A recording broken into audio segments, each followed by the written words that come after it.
teacher Smith, and today we are going to learn a very interesting topic. The name of the topic is logical reasoning. Now, to understand the topic well, I have taken a question. So let's just have a look. Here the question is, Alex, Ben, Cindy and Dan each boarded a ship. A large red boat, a large small boat, a large blue boat and a small blue boat. Please determine which boat each of them boarded. Now here Alex says, I got on a blue boat. Then Ben says, I got on a blue boat too. Then Cindy says, I got on a small boat. Then Alex says, I got on a small boat too. Then Dan says, I don't remember what boat I got on. Let's try to understand the question here first. Here we have 4 children, Alex, Ben, Cindy and Dan. Now each of them have boarded one boat. There are 4 boats that we have. So here there are 4 kids that are there. That is Alex, Ben, Cindy and Dan. And these 4 kids have boarded 4 boats. So boats, it's red large and there is small red boat. Then we have large blue boat and then we have small blue boat. Now we have to find out from their statements in which boat each one of them boarded in. So let's just check. Alex says, I got on a blue boat. Alex got on a blue boat. But there are 2 blue boats. He can go here, he can also go here. Then about Ben. Ben says, I got on a blue boat too. So this means Ben can also go here and also go here. Then Cindy says, I got on a small boat. So Cindy can go to small blue boat or Cindy can go on a small red boat. And then Alex says, I got on a small boat too. So Alex, it's not just blue. He got on a small red boat also. Now the final statement, I don't remember what boat I got on. Now here we have to find out each one. If I look at the question here, there are 3 of the people. Here there are 2. If I try directly listing them in their boats, it's a lot of different mess where I'm not able to find out who got onto which boat. So what should we do? Let's try to understand using a simple example. For example, here I have a question. Xavier, Yanyan and Zed ran into 3 buildings respectively. According to the following 3 sentences, which building did each of them enter? Now Xavier says, I didn't enter building 2. Yanyan says, I didn't enter building 1. And then Z says, I saw the 2 enter building 1 and 3. Now the best thing in which we can visualize is the question. Let's have a look at the question. What does the question means? Here again, there are 3 children. And if you look at the buildings, there are how many buildings? Oh, if we look at the questions here, there are 3 buildings also. Building 1, building 2 and building 3. So this means 3 students entered 3 of the buildings. So what is the relation? Let's try to organize this in a table so that we can know it well. For example here, I will mark all the students. That is Xavier, Yanyan and Zed. So there are these 3 students. And these 3 students get into 3 different buildings. So I will mark all the buildings into a column. That is building 1, building 2 and building 3. So these are the 3 students, these are the 3 buildings. Since the number of students is equal to number of buildings, we can draw a table here.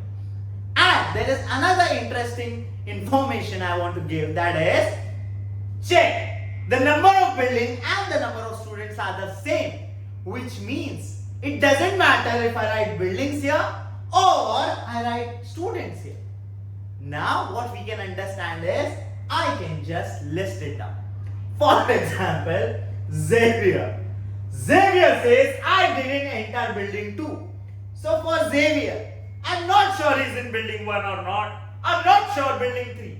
But what I'm sure with, that he didn't enter. So he is not inside building 2. He can be here, I'm not sure. Let's check Yayan. Yayan is, I didn't enter building 1. So Yayan didn't enter building 1. So I'm not sure if he's in 2, if he's in 3, I'm not sure. But I'm only sure that is, he didn't enter building 1. So he is not in building 1. Now let's move to the third statement.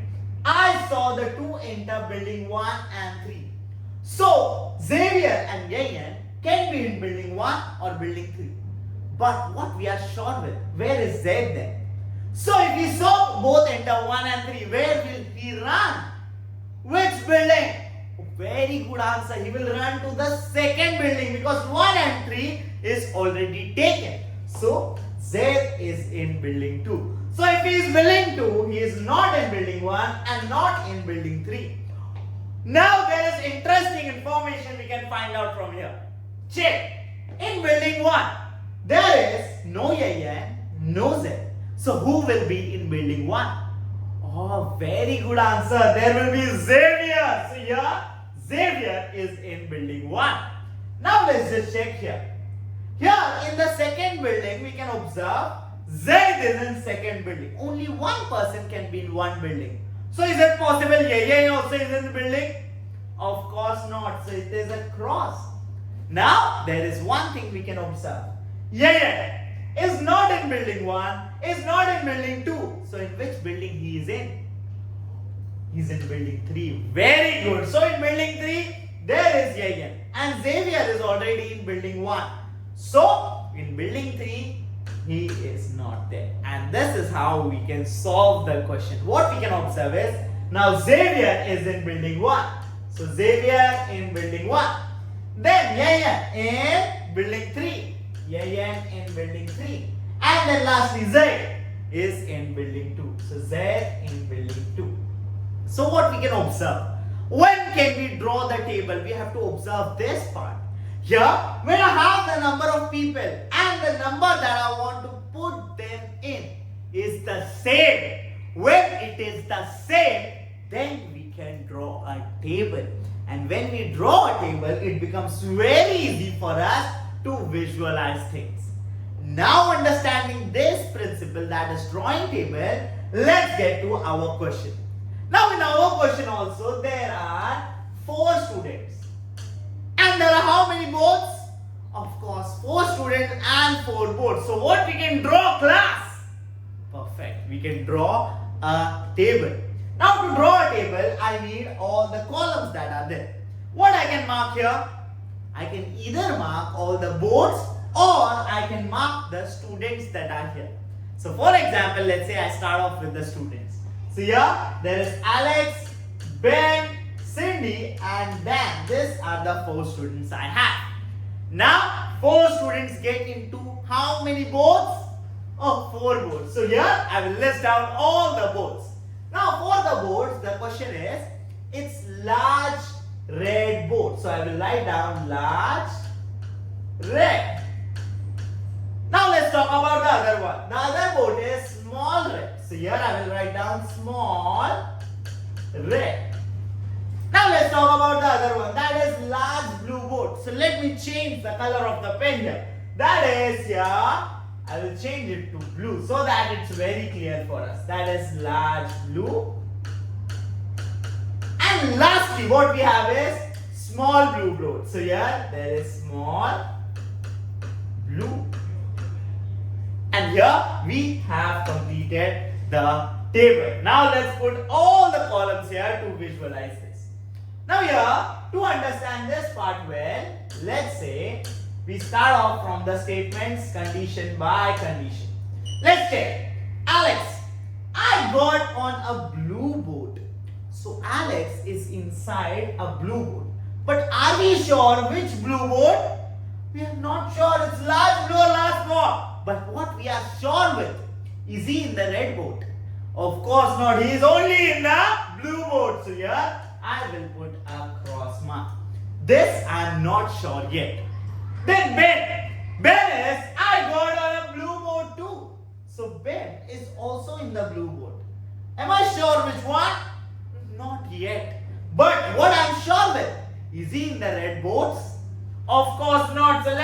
cross mark again. And then Cindy, I got on a small boat. So Cindy is in a small boat. But am I sure? Small red or small blue? Am I sure with small boat? No. But what I am sure with? Very good observation. It's not in the large boats. It's not in the large, not in any of the large. And lastly, Alex again says something. Alex says, I got on a small boat too. So Alex is not in large red, not in small red. So in which small boat he will be? This or this? One or two? Very good, just two. So he is here. So is it possible he is on large boat also? Like two boats together? Of course not. One person, one boat. So here, it's a cross mark. And now let's read the last. I don't remember what boat I got on. Oh, for Dan we are not sure.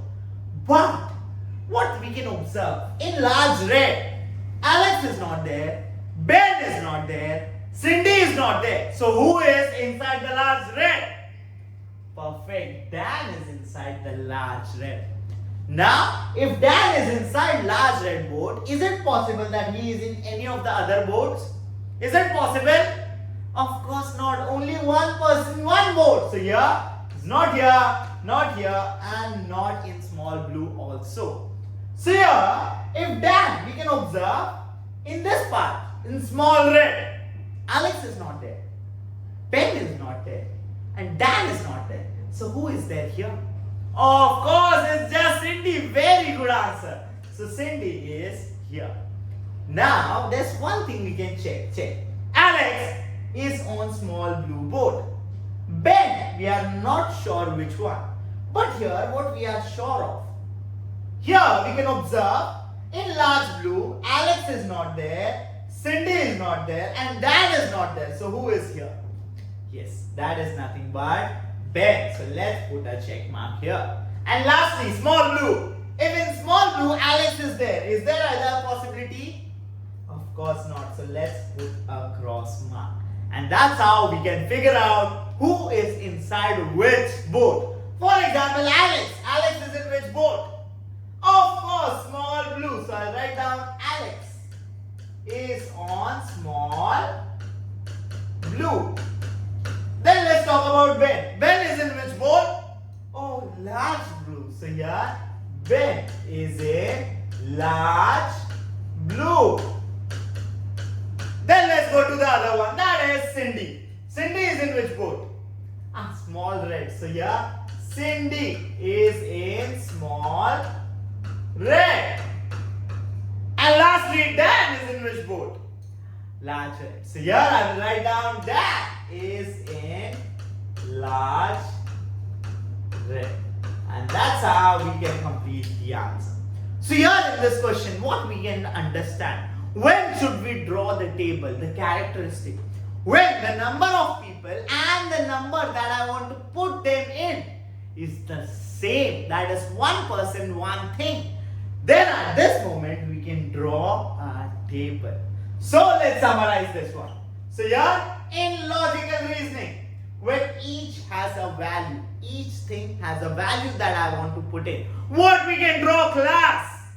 Of course, we can draw a table and then we have to mark. Mark things that we are sure of. If we are not sure, put others as cross mark. And that's how we can do questions like this. Now, if you have understood this question well, there is a challenge for you. Now you can pause the video and can have a look at this challenge. Now, if you have got the answer for this, you can type your answers in the comment box. Or else, if you want to learn more, there is an open class I will be conducting for all the primary 1 students. So yeah, it will be on 12th October from 2 to 3 p.m. If you are interested, you can scan this QR code for any of the doubts that you have, or if you want to sign up for the class. For now, I'm Teacher Smith. As I say, signing off right now, but I'll see you in the next video. Bye bye.